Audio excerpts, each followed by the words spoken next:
అటల్ బిహారీ వాజ్పేయి గారు మనందరికీ తెలుసు కదా, prime minister, ex prime minister. స్వామివారిలో ఐక్యం చెందారు.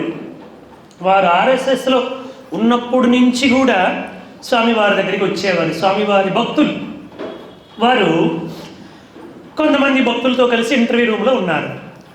స్వామి అక్కడ ఉన్నటువంటి భక్తులతో మాట్లాడుతూ ఉన్నారు. స్వామి వాజ్పేయి గారిని అడిగారు, వాజ్పేయి నీకు అర్థమైందా నేనేం మాట్లాడుతున్నానో అని అడిగారు. స్వామి అర్థం కాలేదు స్వామి అన్నారు. అది ఆయా దేశాల్లో వాళ్ళ లోకల్ లాంగ్వేజ్, ఆ భాషలో నేను మాట్లాడి వాళ్ళకి చెప్పాను అన్నారు. అవును స్వామి, చాలా సంతోషం అన్నారు. అలా స్వామి వారి విద్యార్థులు అంతా చూసి, స్వామి ఒక చిన్న కోరిక అన్నా చెప్పు వాజ్పేయి అన్నారు.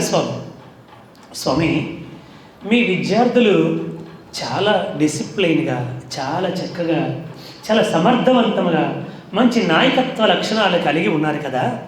మీ విద్యార్థులే రాజకీయాల్లోనికి వచ్చి ఎమ్మెల్యేలుగా, మినిస్టర్లుగా రకరకాల పదవులు చేపడితే ఈ దేశం చాలా బాగుపడుతుంది కదా స్వామి అన్నారు. వద్దు, ఇవన్నీ కూడా అవి పాలిట్రిక్స్. ఆ పాలిట్రిక్స్ మీరు పాలిటిక్స్ అంటారు కానీ అవి పాలిటిక్స్ కాదు, అవి పాలిట్రిక్స్.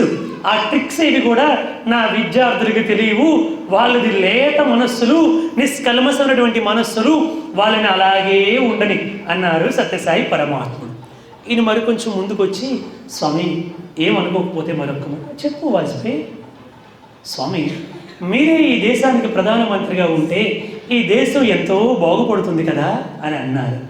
స్వామి ఒకసారి నవ్వి, ఏ వాజ్పేయి, నేను ప్రధానమంత్రిగా ఉండడం కాదు, ఈ దేశానికి ఎవరు ప్రధానమంత్రులు అవ్వాలో, ఈ ప్రపంచంలో ఎప్పుడు ఎక్కడ ఎవరు ప్రధానమంత్రులు అవ్వాలో నిర్ణయించేవాడిని నేను అని చెప్పారు సత్యసాయి పరమాత్మ.